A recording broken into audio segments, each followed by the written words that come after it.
to throw around that this person's a prophet. I think ministers like to proclaim, I'm a prophet. You may hear this or see this at times, and that's really not the case. They'll talk about the gift of prophesying and this prediction of the future and try to proclaim that. But there's things that we can look for to really see who is prophetic and who is not. This gift of prophecy, this gift of prophecy, this foretelling of the future, and it can serve as a sign of a prophet's authority. It's also, we do this. If you do this, this is going to happen, right? That's like, we can kind of know through behaviors what's going to happen. I remember my child when he was growing up, kids love to not really listen to you super well, and he walks up to the stove and is like, huh? And I'm like, cooking. I'm like, don't touch the stove. Huh? I'm like, don't touch the stove. Touch the stove. Boom. Ah. Right, yeah, because it's going to hurt. That's not predicting the future. I just know, what's going to happen if you do this. This is going to hurt. And hopefully you don't do that again. I don't think my son's ever done that again. So prophets, when they speak about care of others and care of the community and how to live faithfully, they also know that if communities do not and people do not, well, destruction might come to you. Chaos might reign. So follow the word of God. Follow the teachings. So I think it's important today to look at other qualities. Prophets spoke to power. They spoke against power. And they worked to hold it accountable on behalf of God.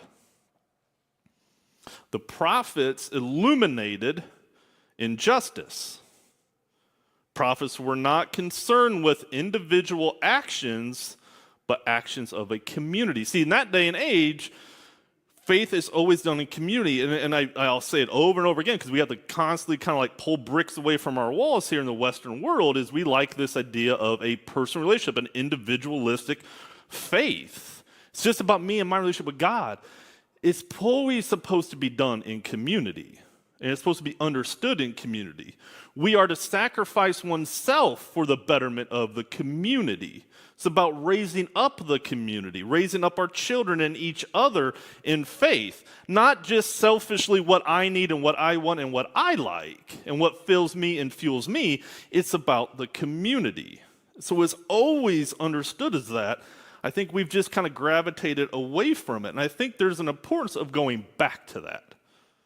We can still have this individual and personal relationship. That personal faith has to get developed, but also understood in community. One statement I read that I really like from a commentary said, few are guilty in the community, but all are responsible. And this is a call to the moral action of a community. It means that an individual's crime illuminates the corruption of a society. So in modern times, we would look at this statement such as, well, there are still good people in X. Not all X, whatever it is, are bad. Since Malachi wanted to call out ministers, I'll call out ministers. Not all ministers are bad, but yes, have we seen corruption by ministers? Have we seen abuses by ministers? Have we seen some of the most horrific action done by ministers? And have we seen this throughout history being done in the name of God? Yes. Does that mean all bad? No, but it also shows a corrupt system. And if we are to be the messengers of God, we got to hold that system accountable. Now, you can insert multiple things in this scenario. And the prophets do, though, want transformation in the inner self of a person, because their goal is to conquer callousness. Callousness is the insensitive and cruel disregard for others. If somebody claims to be a prophet and they are cruel or disregard the needs of others, they're not a prophet. And you may say, well, but but how do we know which side? If you are on the side of injustice, you are not a prophet. You fight for justice. If you are on the side of slave masters, you are not on the side of God. You are against God. We learned this last week in the psalmist. It says people, I'm trying to do good, but people are against me. Yeah, that's why you won't find God there. You won't find him with the people. I'm with you because you are on the side of good. And where you do good is where you'll find God. Where you do justice is where you'll find God. This is what the prophets are teaching us. And the prophets, much like Jesus, this is why other religions, Islam, Judaism, say Jesus is a prophet, for sure. They believe that. They believe he is real and he is a prophet. What they don't believe is he is the Messiah. That's where Christianity is different. They believe he's a prophet because Jesus sides with the marginalized. He sides with the oppressed. He does the work of the prophets. He mimics everything the prophets do. So we can learn a lot from the prophets because they look a lot like Jesus and Jesus looks a lot like them. So if you're not on the side of marginalized and oppressed people, you are not on the side of God. Ooh. But that's the work of the prophets. That doesn't mean rich, powerful people are bad. No. But they uphold injustice in their systems to keep them wealthy and in power, and they do it by hurting other people. And to Jesus and the prophets, that's a no-no. And if someone claims this to be a prophet or a savior, as we just said, callousness is not something that they can be about. You also will find that people lament to the prophets. We learned, as we talked about lament last week, you will find this dialogue. And again, I think it shows us that you can be direct and honest with God. You can hit God with your deepest hurts and pains. You can question God, where are you in these moments? Because I'm not seeing you. But the prophets are there to help the people on behalf of God to understand what God is wanting for them. Abraham Heschel is a really good biblical scholar, and he writes a lot on the prophets. And so when I usually read about the prophets, I usually always go to one of his books. And he says that prophets are there to cast out fear for people, to challenge and defy, to alienate the wicked, the pious, and the cynics, as well as believers, priests, and princes. Ooh, they getting everybody. No one was safe from the prophet's words, but many times they were ignored. Because who wants to be challenged and called out, especially powerful people, rich people, priests, ministers? We want it our way, dang it all. It's also this interesting thing when you think about this wanting to alienate the wicked. You know, we have this idea that we have to be so accepting of everybody and everything around us. And I will say to a point, but there's an asterisk. Are you familiar with the paradox of tolerance? The paradox of tolerance says to create a tolerant society, you have to be intolerant of intolerance. What? That's how you. So so let's put love in place of tolerance. Paradox of love. To create a loving society, I have to hate. I can't allow it in the space. I can't allow the disrespect. I can't allow the evil doing, the wrongdoing, the nastiness, the cruelty. I can't allow it in the space. I have to exclude it. I got to close the doors to it, even when I'm trying to welcome everyone. God, thanks, prophets. It's hard. This is hard work, but it takes a lot of discernment. Which brings us to Malachi. And Malachi is difficult. He's one of the more difficult to understand. And sometimes we think when we read these scriptures, oh, it's pretty clear. Understanding prophetic literature, it can be difficult. It's more poetic than it is narrative. And Malachi starts with a statement from God. He comes out and says, I love you. And the people respond, oh yeah, really, God? How? How? Because we're not seeing it. The powerful people are oppressing us. We're hurting, we're dying, we're starving. Life is extremely hard. You say you love us, but how? I think we can feel this today. And I think it's important to distinguish when people appropriate God's name incorrectly into the work they do, where love and justice is absent. The prophet feels the people are actually neglecting God, but the people feel God is neglecting them. And I think there's always been this tension for thousands of years that people try to do work in the name of God, but they're actually not doing it. When I did some work at the Pine Ridge Indian Reservation, I was talking to a woman who lived there, and she said, we don't want you here, right? Yeah, pretty well clear of that. We were warned before we went there. They don't want you there. They've had issues with other groups. They want nothing to do with white people showing up on their reservation. And she said, I said, but tell me more. There's a reason why I wanted to be here, because I understand the corruption and the hurt and the pain that's happened in the name of God to Native people in this land. We've eradicated through genocide 95% of the people that live here, and it was done in the name of God on behalf of Jesus, and that is not Jesus and God. So I'm trying to come to bring a different message, to learn and listen and use my power and my platform to speak up on behalf of you. But I know you don't want me here. Tell me more. Well, Chad, people would proclaim Jesus, and if we didn't get on board, they'd kill us. We don't want you here. That's fair. People have done this throughout history. They have taken God's name, whether it's been in conquering or slavery. And we see it even today in the way that people will take away human rights of individuals and do it in the name of God. That is injustice. God is not there.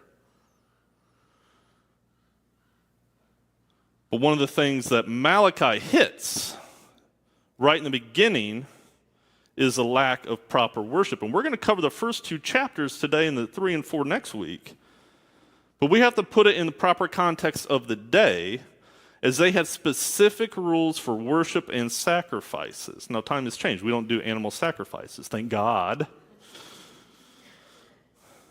But it should be challenged to us if we're doing proper worship to God.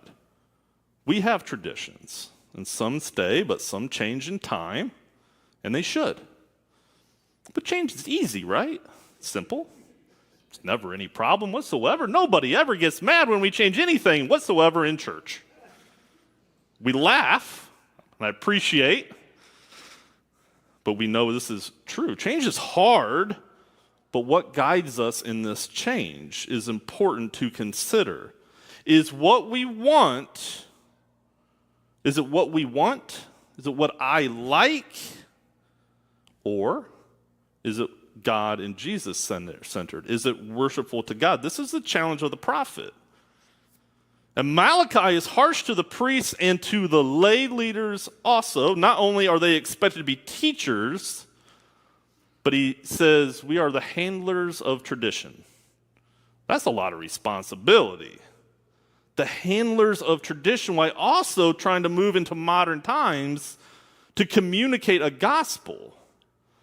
I think it was Tillich, who's a famous theologian, said, a gospel that cannot be communicated in the language of the day is a dead gospel because nobody hears it.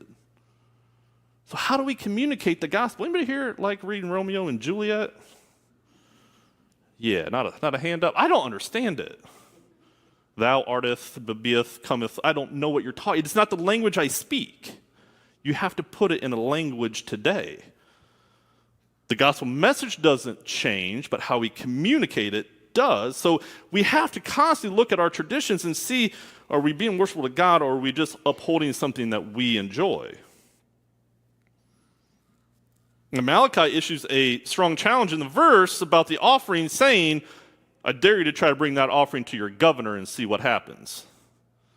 Because people are bringing an offering less to the place of worship than what they would in front of the political leader. Of course, God's going to be a little upset with that. Sometimes we choose we choose God second to who we follow in the world.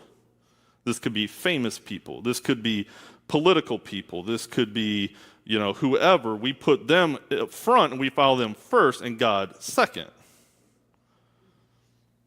Also at times, as he's saying is, hey, you guys see God absent, but we also see you being absent with God. I had someone reach out to me recently to talk about faith, and they said, I'm just struggling to see God right now. And they're in college. I'm struggling to see God right now. I said, all right, how's church been going? I haven't gone since summer. Okay. Praying regularly? No, not really that much. Okay. Reading the Bible? No, I haven't read the Bible in a long time. Okay. Are you volunteering or anything? No, I hope to do that next year. Okay. I don't know why you wouldn't see God. You're doing nothing in your faith. It's like me complaining that the desert heat is shrinking my clothes. It's not. It's the fact I'm eating poorly. You're feeding me cookies, and I'm not working out. That's why my pants are snug. We have to take some ownership in our own faith life. Any relationship's a give and take, and I think Malachi is kind of calling this out. You want God to show up, but are you showing up for God? Are you putting God first, or is God down the list? Are you being worshipful to God, or are you just doing the things that you want to do? Are you skimping on the important things that would be worshipful and Christ-centered and God-centered, or are you just want to just do what is comfortable for yourself? When we think of how we can be self-fulfilling at times in our ministries, I think we miss the mark of what should be a core question of outreach or in our inreach. Am I loving my neighbor well? And I have witnessed this answer in action. And I have witnessed it as a complicated no. I'll say as a complicated no, and it's not really as a resounding yes. A church that I'm familiar with, when COVID hit, they used to do Christmas baskets and clothe a child, right? But one of the issues they would do is they would walk around with people to go shopping with them at Clothe the Child. You know what's one of the most needed items for people? Undergarments. I don't know about you, but I don't want to pick out my underwear next to a stranger. That's not fun. But we like to shop with them. But they don't like it. It's demeaning. But we don't trust them to pick out things they actually need. What's that say? COVID hit and we had to hand out gift cards. Guess what the number one thing is when you hand somebody a gift card? I hear it over and over and over again. Well, what if they buy alcohol with it? What if they buy drugs with it? What if we quit thinking that everybody is poor because of drugs and alcohol problems? And that sometimes people are just in moments of struggle. Because when we handed out gift cards, I would ask people when they come in to get them, what are you doing with this? And one lady said, I'm going to go to a consignment shop because I can get more bang for my buck. Makes sense. They can manage their money better than I can, but we like to shop for them. I want to buy the shoes for them. Go buy the cheap shoes that are $20 that they should just be appreciative of. That's going to get them bullied at school. Rather than let the parent pick out what the kid actually needs. And one of the things when this church was going through a search process said, we want to go back to the way we've done Christmas baskets and that for the last 15 years because we like how it makes us feel. Yeah, but you ain't loving your neighbor well. You're doing more damage. Times are different. We've understood more. That's how sometimes we can be kind of fulfilling and not think about our neighbor. And the pandemic's changed a lot. So let's talk about worship a little bit. I know this sermon is going to be a little longer today, so I apologize. It's God's fault. He put it on my heart last night at 12 o'clock. So I think unfairly, musicians and singers get accused of being performative. Oh, you look performative. You can't just perform. I don't know about you all, but I don't want the person just singing a song like this. Like sing, Chauncey, you got to get into the music, right? You got to perform a little bit. Like you should be passionate about what you sing. I can sit up here and just read my sermon to you. Do you want that? No, we don't want that. We get into it. Put your best out in front of God. Like be excited about what you're doing. That's what we want.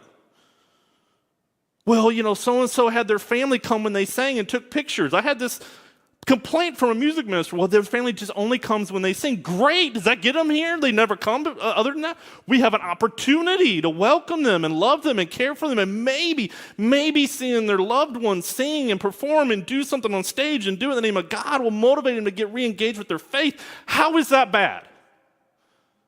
You know what? You don't like it. Sorry for you. I'm excited. We'll talk about worship. I don't interfere with music. I don't know songs whatsoever. I am terrible at memorizing songs. I'm asked my opinion, and I'll think a song may be problematic or good, depending on what's going on that day. But Brad tracks every song. How often we sing it, and we do try to invoke a certain feeling. If I'm preaching on lament, we're not going to sing Joy to the World. That wouldn't make sense. We got to think about this stuff. Prayers. Now, I can write prayers down or I can just do it in the moment. I do mine in the moment. Most preachers write them out. I have prayed thousands of prayers. If you're a lay leader, you better write down your prayers. I have a certain format to my prayers. I know my prayers. The first prayer that I do is an invoking prayer. I invoke the presence of God into our space. There's a rhythm to it. But I also have to make sure when I pray at the table here, there's a certain prayer for that. That's why I am trained and educated and done this for this long. But I have to think about that. I don't just come up here and just be like, no, I'll just pray whatever. Because I could do damage with my prayers. Why do we use debts, not trespasses? Because I've come from both traditions. We got to think about this stuff. And when we take communion every week, it's part of our tradition we will always have as disciples of Christ. But do we do it by intention? Do we serve cups? Do we do enclosed cups? Do we get the cheap unleavened bread that tastes like cardboard? Do we have people bake their own bread? Do we have them tear those off in little pieces with their hands so they put gloves on them? What do we do? What's the right thing? We got to think deeply about all this. Some people just think you just show up. One church did oyster crackers. Oh, I like the oyster crackers. I got to be careful what I say at offering so I don't guilt somebody to feel like if they don't give that I'm somehow shaming them. And then people feel bad if they don't put something in the plate because they do it online. So then we have to create cards to put in the plate to show that I'm giving online to everybody. I'm not stiff in the church. Well, what does that say about us? Should we pass plates? I don't like passing plates. I don't like how it makes people feel if they don't put something in the plate. Our church here likes to pass plates. I'm fine with that. I don't like it. But it's good for the community. I get it, but we got to think about this stuff. What about what kind of services we offer? Is each service worshipful? Does it help the community of faith in their belief, in their faith journey? Does it help to strengthen the community? Does it help the individual? I think we have to be careful of patriotic services. Here we go. And patriotic displays. When I toured your sanctuary, the first thing I looked for was your flags. The first thing, because it tells me something. There was a time and a tradition that dates back to the 50s with Eisenhower where a bleeding of the faith and love of country was being mixed so we can be more patriotic in the wake of World War II. And it was effective. Under God was entered in the Pledge of Allegiance, and it was to be recited at schools. Flags went on display in churches, and national holidays became a part of the church's yearly calendar. I don't know about you, but I've never been trained on how to do a patriotic service ever in my seminary journey. But what if a church celebrates Memorial Day, Veterans Day, 4th of July, and on every one of those days sings nothing but patriotic songs? On Boy Scout Sunday, they demand that the minister will allow them to recite the Pledge of Allegiance, and the flag is marched down the center aisle and placed next to the communion table. What if the communion table is decorated with nothing but American flags? Is that okay? What if on a Sunday, to make room for children in the church who are helping to lead service, the American flag is moved 10 feet to the left? Is that a reason to be upset and leave the church? The flag should be front and center, the minister is told, and the person will not return until it is. Doesn't matter if it was moved to make room for people, to make room for children. What if that church only celebrates Easter and Christmas, but not Pentecost, Ash Wednesday, Good Friday, or any other Holy Week service such as Maundy Thursday? Do we cancel Christmas services on a Sunday because we did Christmas Eve on a Saturday? I've seen ministers say yes because they are tired. Too bad. We get 2 Super Bowls a year, Holy Week and Advent. Game on. I will not complain. If I do, you can call me out. I love it. But what if the church says yes because they don't want to show up on Christmas Day? Is there a problem when the church celebrates more national holidays in the church than holy days and Christian holidays? I would say yes, and so would Malachi. Because these are examples, real examples of churches I've witnessed personally. I was the minister. I was the minister who got the call. How dare you move the flag 10 feet? How dare you say no to the Pledge of Allegiance? If you do the Pledge of Allegiance in this church, I told them I will walk out. Call your son, Chad. He's in the military. What will he say? Hey, Zach, if you were sitting in church and people said to do the Pledge of Allegiance, what would you do? He said, I'd walk out. It's not a place for it. Is it important? Yes. Can we celebrate things? Yes. But what if the tradition of incorporating a national identity with our faith has now led to an extreme version, one that is a distortion of the gospel, called Christian nationalism? Do we do them? How do we do them? Do we join with other places, not in our worship spaces, but go to other places like the VFW? So this one church, I said, hey, I know y'all are getting upset because we're not doing these services as much.